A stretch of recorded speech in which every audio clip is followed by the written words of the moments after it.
Last night, in a race for a seat on Wisconsin's state Supreme Court, voters chose the Democratic-backed liberal candidate Chris Taylor over her Republican opponent by more than 20 points. And even in multiple counties that Trump won in 2024 by nearly 30 points, the liberal candidate won. You may not know, but there are elections happening across the country that Republicans don't want you to talk about or have us report on. But of course, we will, because they signal significant danger for the Republicans ahead of the midterms. In the wake of Trump claiming victory over Iran, a victory that Fox News can't even claim as a real dub. But I will say that the president's demands, we have not reached any of those objectives. I have full confidence that the president is going to find some way to make this happen.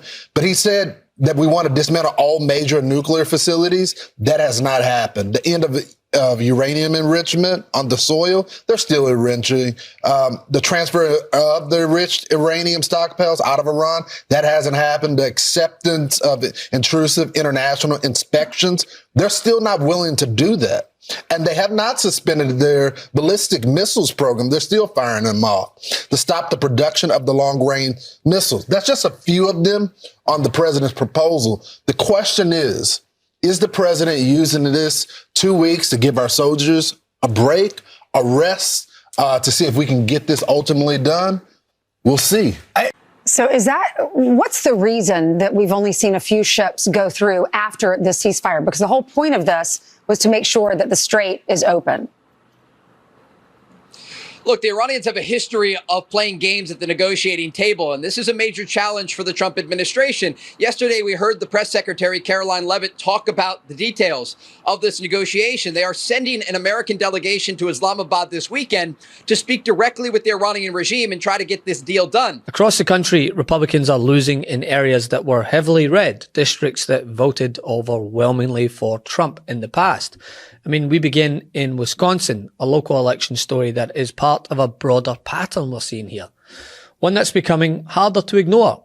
In Wisconsin, liberal judge Chris Taylor won the state Supreme Court race with about 60% of the vote, expanding the court's liberal majority to 5-2. Now, this is the fourth consecutive liberal win in the Wisconsin Supreme Court race since 2020, in a state that still voted for Trump at the presidential level. All right, brand new this morning. The results are in from elections and special elections. We talked about Georgia, a special election race there with a huge shift to the Democrats, the biggest we have seen in years. Also, elections in Wisconsin. With us to discuss what they mean and what they mean for you, CNN chief data analyst Harriet. And I'm getting serious here because these results tell a pretty serious story in Wisconsin. Big shifts toward the Democratic Party.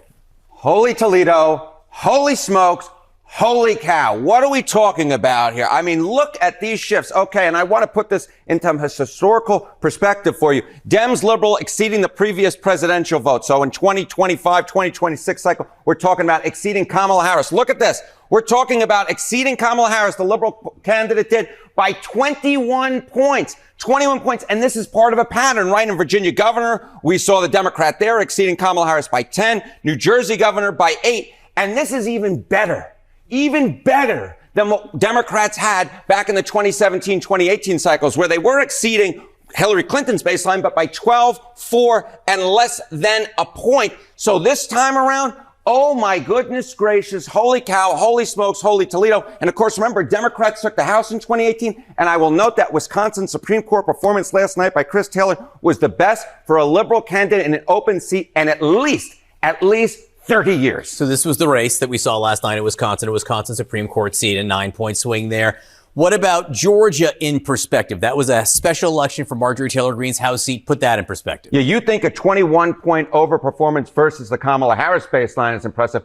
That ain't got nothing on what happened in Georgia. Look at this. Okay, again, putting this in perspective, 2025, 2026, U.S. House special elections. How much did the Democrats outrun Kamala Harris's baseline from 2024? Look at this. In Georgia, 25 percentage points. My goodness gracious, that beat all the other Dem overperformances, and they've overperformed in all of them. So we're even getting higher than the highest of heights. We're talking 13 in Tennessee, 7, 17 in Arizona, 7, 17 in Virginia, 11, 16 in Florida, 6, 23 in Florida, 1, and all of a sudden we're talking 25 points. The biggest Dem overperformance in a special congressional election since 2017 when Doug Jones won that Alabama special Senate election. And it wasn't just a win. It seems to be a significant shift. And according to reporting, this race represented roughly a 20-point improvement for Democrats compared to their 2020 performance. In some districts, voter swings reached 50 points towards the Liberal candidate. That's not a normal electoral drift, right? That's a structural shift. And this is where the additional context matters, because it's not just Wisconsin. According to broader reporting that we have discussed numerous times on air, Democrats have flipped around 30 legislative seats since Trump returned to office in 2024, and there have been repeated overperformances in special elections, even when Democrats lose, for instance, like in Georgia for Marjorie Taylor Greene's seat, a deep red district that clearly had no problem putting a Looney Tune into office, but Democrats overperformed expectations by 25 points.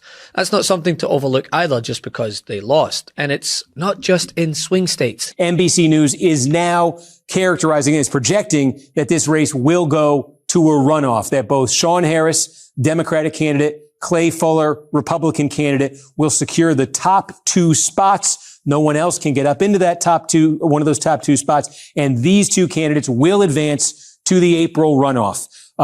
So again, that's NBC News's official characterization based on all the stuff that me and Adam have been working through right here. And again, they're not making any characterization about first, second place here, right? Not place, just that Harris and Fuller will be the advancers. They're just saying these will be your top 2 and no characterization on who will finish first or second. But again, absolutely possible here. In fact, if you just based on the vote trend that Adam has been sharing there, I think very good chance here that Sean Harris can finish in first place here. Have Trump, whose numbers are extremely low. We have a number of people in Texas who are independent and who are also what we consider swing voters, especially in this moment. Suburban voters in particular, people are frustrated about the war. They're frustrated about affordability. And then you look at Tallarico. I mean, he's got the it factor. He stands almost at the bully pulpit. He can talk about religion and faith in a way that most other Democrats can't. I went to college in Texas. I have a lot of friends who have been longtime Trump supporters who actually voted in the Democratic Party primary because they wanted to vote for Tallarico. So I look at those little anecdotes here and there, and I do have some hope and faith that this could actually be. I'm always careful to declare it. There are signs in places that should not be competitive at all. School board races are flipping in Tulsa, Oklahoma. There's progressive wins in St. Charles County in Missouri, long considered solidly conservative areas.